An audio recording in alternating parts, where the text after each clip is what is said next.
Right, so today I want to make a video talking a little bit about the difference between the left and the right, what the left need or what the right needs to do to be successful, and why I think the left is successful. And I think that when you look at modern, the last 5 years or so elections throughout Europe and North America, it's definitely trending more to the right. But I think there's reasons to that other than the fact that the right is better in whatever traditional way people think.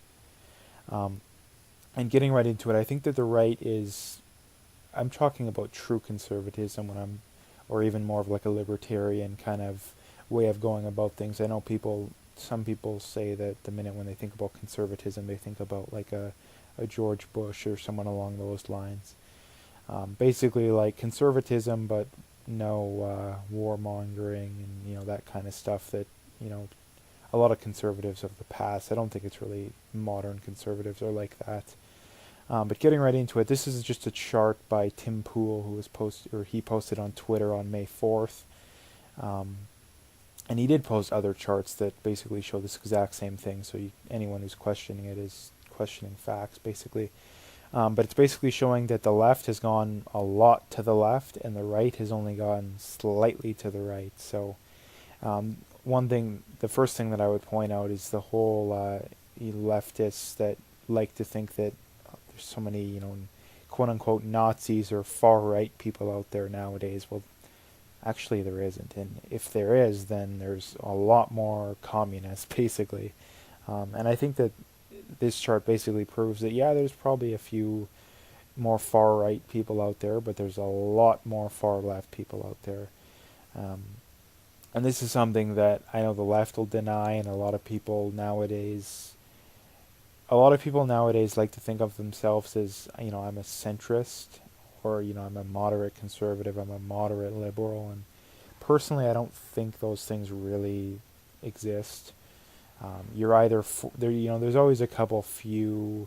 I mean, in reality, there's a couple few key issues that you're going to stand on one side or the other, and then there's sub issues that or I would say wedge issues that people on the left like to bring up mostly, like sexism, racism, all that stuff. A lot of that stuff doesn't even exist. Like racism exists to an extent, but it's not nearly as bad as the left would think. Sexism is mainly in favor of women nowadays, contrary to popular belief. Um, but that gets back into the whole no such thing as centrism. I don't think it's really much of a thing because, like I said, most people you talk to, they generally fall one side or the other, and they're generally pretty hard line on, your key issues, debts, uh, socialist healthcare, welfare, all that kind of stuff.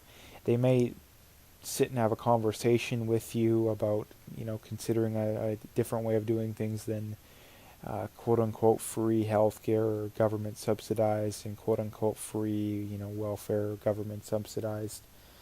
But if they had two buttons, in front of them, and it was push this button, no more welfare, push the other button, welfare, most of the time they're going to push welfare. If they weren't going to push that button, then they probably would have been open to the idea, a lot more open to the idea to begin with. Um, and getting back into this issue on why the left is successful and why the right is having a little trouble, and I don't necessarily think they're having trouble. They're winning elections more often than the left. But what I'm trying to say is that they should be dominating elections. But the problem is that the right has been a lot more wishy-washy with their policies, their views, in the last 10 years or so, which has made it to the left, who is 100% certain about the overwhelming majority of their views. Um, the old saying goes, I think it was by Ayn Rand, in any debate or societal question, the more consistent position will always come out on top. Not the one that's right, but the more consistent one. And you can look at this, for example, immigration. The if you look at these countries in Europe that have brought in, vast, huge amounts of immigrants from the third world, it hasn't turned out good. And I think anyone who's looking at it with a remotely honest or impartial opinion would admit that. But what are countries like Canada and to a lesser degree the U.S. doing? Well, they're not stopping, they're not slowing down the immigration at all. Um, and why is that happening? Because mainly the left is hyper consistent. They've been consistent as you can possibly be in that immigration is this great thing, diversity this, diversity that, and they've been consistent as can be. And the right is, well, you know what? Uh, Whenever the topic is brought up on most, I would say it's actually going down consistently because more and more people are seeing what's happened in these European countries, Sweden and whatnot. But for a lot of, I would say way too many people are, whenever the topic is brought up, they're like, well, I don't know, and yeah, we're still gonna have to wait and see, and I'm not totally sure. And you have people on the left that are completely adamant, 100%. Diversity is great. We need tons of immigrants. We need even more than what we're taking, and that's why the right loses. The left, they decide what they're going to think on a particular topic, and they're consistent. They don't change their mind.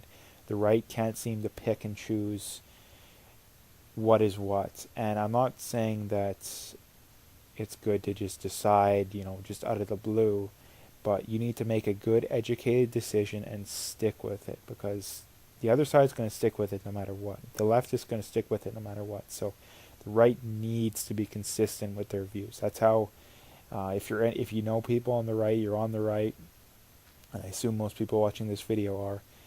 The way to get more votes and to win elections is to be consistent on these issues. And you can't just do a one election cycle. A lot of people in the U.S. are disappointed that Trump hasn't gotten the whole wall built yet. Well, that's mostly because the Democrats in the House are fighting their tooth and nail to not allow it. So you're going to have to be consistent on this for the next election, maybe even the next one after that.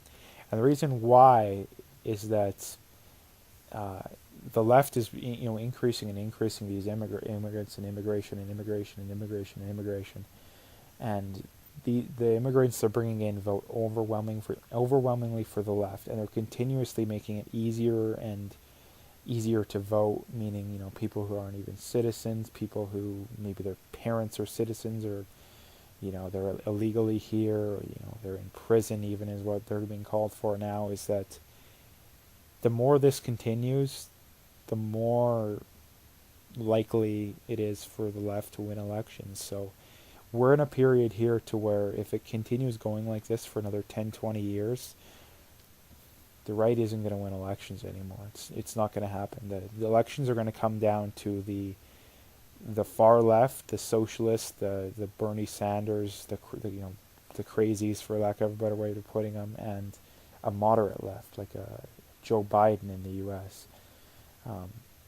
That's who elections going to come down to. The right is no longer going to exist. And you see this in Canada, where I'm from, is that the conservatives in Canada are going further to the left to try to pander to the left. And I think they're stupid to do it. I think that they'd be much smarter to go more towards the right, because I think that they would be more votes they would get from that. But and they would preserve Canada long term. But that's another issue in and of itself. But if it keeps going like this, well, the right parties are going to continue to try to go more towards the left to try to get more votes, which is going to alienate the people more to the right on the conservative parties and whatnot, which is just going to mean less and less votes, and it's just going to mean more and more leftist policies, and things are going to go downhill from there.